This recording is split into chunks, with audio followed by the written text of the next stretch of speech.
兰德智库的专家借俄乌战争警告越南，赶紧抱美国大腿，否则比台湾还危险。越南会上当吗？观众朋友、网友朋友，大家好，我是付天少。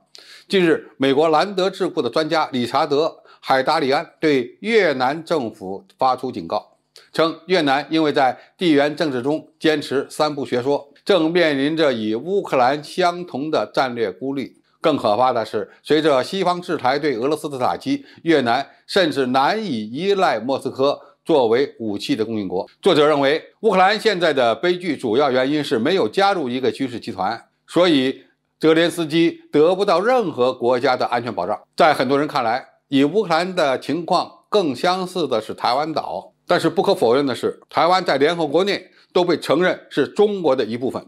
如果仔细观察，就可以发现，与乌克兰所面临的相同的战略孤立的，反而是越南。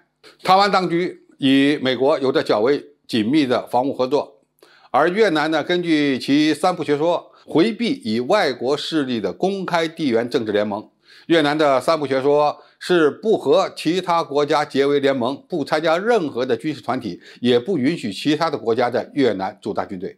这一战略确保了越南当局的战略自主地位，但是面临的风险同样很大。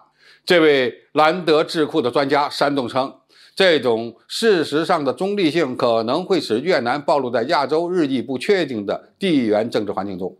越南与中国有海上的边界争端，如果发生冲突，越南不但难以获得被孤立的俄罗斯的援助，也得不到美国的军事援助。自成为一个独立的国家以来，越南与中国的关系经历过波折，但是越南难以回避中国的影响。越共领导人胡志明说，中越关系像唇齿一样亲密，并指出中国的成功对越南人有特殊意义。越南县政府向中国保证，不会允许外国利用越南来挑衅中国，这被认为是双方友谊的象征。这位美国专家指出，俄乌冲突可能会给越南带来麻烦。首先，河内可能难以维持与莫斯科的大规模防务合作。莫斯科的金融和国防部门正面临着前所未有的制裁。如果越南未来继续与俄罗斯达成大规模的防务协议，它可能会因此而招致西方国家的制裁。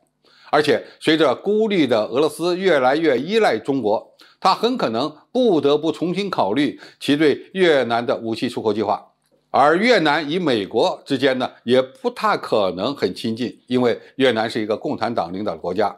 越南回避与华盛顿的任何公开军事伙伴关系，不愿意充当美国遏制中国的桥头堡。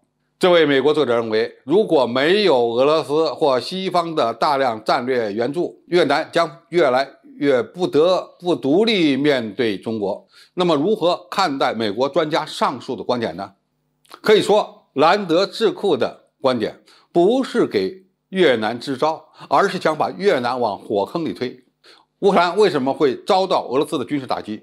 其实就是他们不明白不能利用域外力量来挑战强大邻居这个道理。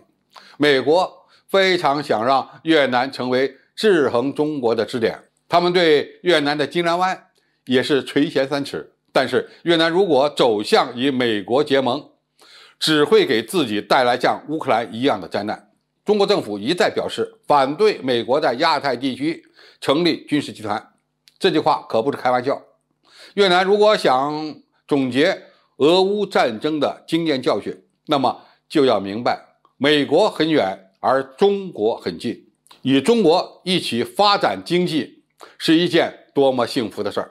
另外，我们中国人在传统上就没有侵略的文化，在中国周边的国家，无论大小，可以说都非常幸运。其前提是要避免被美国挑唆，否则后果会非常严重的。我想就这一点而言，越南党和政府对此是非常明白的。